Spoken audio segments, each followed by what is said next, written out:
Super താരങ്ങളിൽ പലർക്കും അവകാശപ്പെടാനില്ലാത്ത solo 100 cross എന്ന നേട്ടം അയാൾ നേടുന്നത് വെറും 23-ാം വയസ്സിലാണ്. സിനിമയിലെ തന്നെ മധുര 17-ൽ ബൗണ്ടറികളില്ലാത്ത ഹിറ്റ്.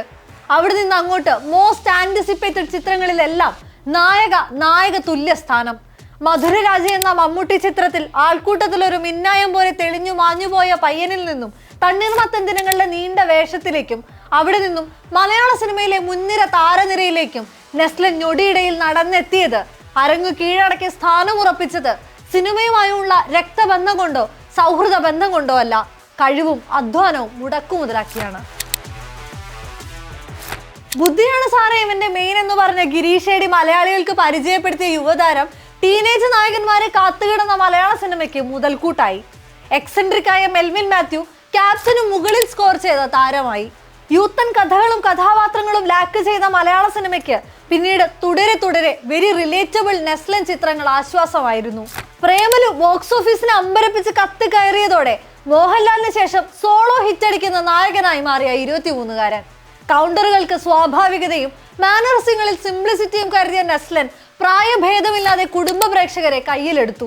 പരാജയ ചിത്രങ്ങളിൽ പോലും അയാൾ സമ്മാനിക്കുന്ന വിജയ കഥാപാത്രങ്ങൾ ജഗതി ശ്രീകുമാറായി പോലും ആ പേര് ചേർത്ത് വെക്കാൻ കാരണമായി. നെക്സ്റ്റ് ജനറേഷൻ സൂപ്പർ സ്റ്റാറായി അയാൾ സ്വപ്നങ്ങളിൽ തെളിഞ്ഞു. എന്നാൽ കഴിഞ്ഞ കുറച്ച് ദിവസങ്ങളായി സാമൂഹ്യ മാധ്യമങ്ങളിൽ നിറയുന്നത് അയാൾക്കെതിരെയുള്ള റൂമറുകളും വിദ്വേഷ പ്രചരണങ്ങളുമാണ്. താരങ്ങൾ പ്രതിഫലം വർദ്ധിപ്പിക്കുന്നത് മലയാള സിനിമയെ വെട്ടിലാക്കുന്നുവെന്ന നിർമ്മാതാക്കളുടെ സംഘടനയുടെ പ്രസ്താവനയ്ക്ക് പുറകെയാണ് നെസ്ലനെതിരെ ആരോപണങ്ങൾ ഉയർന്നു തുടങ്ങിയത്. ഇന്നലെ വന്നൊരു യുവതാരം പോലും കോടികളാണ് ചോദിക്കുന്നത് എന്ന സംഘടനാ നേതാക്കളുടെ വാക്കുകൾ ഉന്നം വെച്ചത് നെസ്ലനെ എന്ന് വായനകളുണ്ടായി. കോടികൾ വാങ്ങാൻ മാത്രം ഈ പയ്യൻ വളർന്നോ എന്ന ചോദ്യങ്ങളുണ്ടായി. ആലപ്പുഴ ജിംഖാനയുടെ പ്രൗഢഗംഭീരമായ വരവ് അത്തരം ചർച്ചകളെ പൊടുന്നനെ കെടുത്തിക്കളഞ്ഞു. മമ്മൂട്ടി ചിത്രത്തിന് ചെക്ക് വെച്ച് ഖാലിദ് റഹ്മാന്റെ പിള്ളർ കളക്ഷനിൽ കുതിച്ചു കയറിയതോടെ വീണ്ടും അയാളുടെ താരമൂല്യം തെളിയിക്കപ്പെട്ടു. എന്നാൽ സംവിധായകൻ അറസ്റ്റ് ചെയ്യപ്പെട്ടതിനു പുറകെ സാമൂഹ്യ മാധ്യമ വിചാരണകൾക്ക് നെസ്ലനും പാത്രമായി. സഹോദരനെ ചേർത്തു പിടിച്ചുകൊണ്ട് സിനിമാറ്റോഗ്രാഫർ ജിംഷി ഖാലിദ് പങ്കുവച്ച പോസ്റ്റിൽ പിന്തുണ അറിയിച്ച നിരവധി താരങ്ങളിൽ ഒരാളായിരുന്നു നെസ്ലൻ. തിരഞ്ഞുപിടിച്ച് അയാൾക്കെതിരെയും വലിയ വിമർശനങ്ങളാണ് പിന്നീടുണ്ടായത്. മട്ടാഞ്ചേരി മാഫിയയുടെ താരമാണ് നെസ്ലൻ എന്ന ചാപ്പകുത്തലുകളും ഇതേ സമയം ഉയർന്നു. നെസ്ലൻ പിന്മാറിയത് കാരണം പ്രേമലു 2ാം ഭാഗം വൈകുന്നുവെന്നും ഡ്രോപ്പ് ചെയ്തെന്നുമുള്ള ചർച്ചകൾ പുറകെ പൊട്ടിമുളച്ചു. പ്രേമലു 2 ഉടൻ ഉണ്ടാകില്ലെന്നും അതിന് ചില സാങ്കേതിക പ്രതിസന്ധികൾ ഉണ്ടെന്നും നിർമ്മാതാക്കളിൽ ഒരാളായ ദിലീഷ് പോത്തൻ തന്നെ അറിയിച്ചതോടെ സാമൂഹ്യ മാധ്യമങ്ങളിൽ നെസ്ലൻ വീണ്ടും ഹോട്ട് ടോപ്പിക്കായി. അയാൾക്ക് കഥ ഇഷ്ടപ്പെടാത്തത് കൊണ്ടാണ് ചിത്രം ഉപേക്ഷിച്ചതെന്നും കഥ തിരുത്താൻ ആവശ്യപ്പെട്ടെന്നും ആരോപണങ്ങൾ ഉയർന്നു. വരാനിരിക്കുന്ന മറ്റ് ചിത്രങ്ങളിൽ നിന്നുപോലും നെസ്ലനെ ഒഴിവാക്കിയതായി സോഷ്യൽ മീഡിയ ഹാൻഡിലുകൾ സ്വയം പ്രഖ്യാപിച്ചു. ആസിഫ് അലിയേക്കാൾ പ്രതിഫലം ആവശ്യപ്പെട്ടതുകൊണ്ട് ടിക്കി ടാക്കിയിൽ നിന്നും തിരുത്തലുകൾ ആവശ്യപ്പെട്ടതുകൊണ്ട് മോളിവുഡ് ടൈംസിൽ നിന്നും നെസ്ലനെ ഒഴിവാക്കിയെന്ന വാദം ചിത്രത്തിന്റെ അണിയറ പ്രവർത്തകർ തന്നെ പൊളിച്ചു.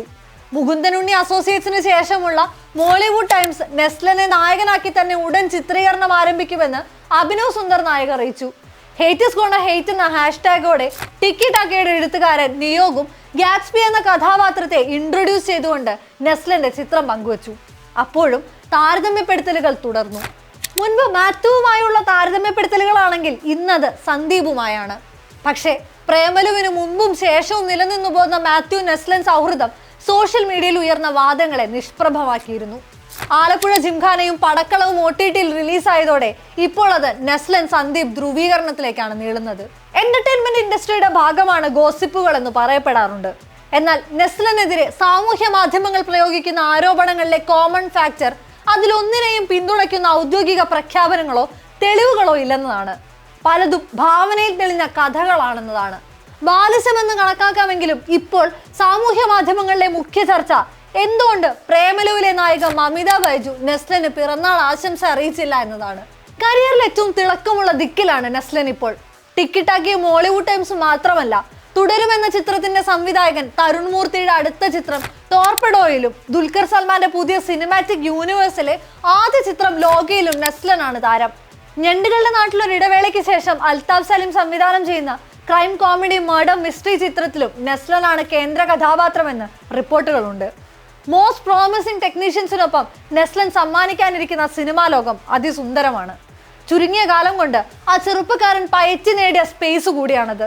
മമ്മൂട്ടി ചിത്രത്തിലെ സിംഗിൾ ഫ്രെയിം ഫേസിൽ നിന്നും നെക്സ്റ്റ് ജനറേഷൻ മമ്മൂട്ടി ടാഗിലേക്കുള്ള അയാളുടെ കുതിച്ചുകയറ്റം ഇനിയും നിരവധി താരങ്ങൾക്ക് സധൈര്യം കയറി വരാൻ വെട്ടിയൊരുക്കുന്ന പാത കൂടെയാണ്. താരതമ്യങ്ങളും കെട്ടുകഥകളും കളം നിറയുമ്പോൾ അതിനിടയിൽ ആ പ്രഭ കെട്ടടങ്ങാതിരിക്കട്ടെ.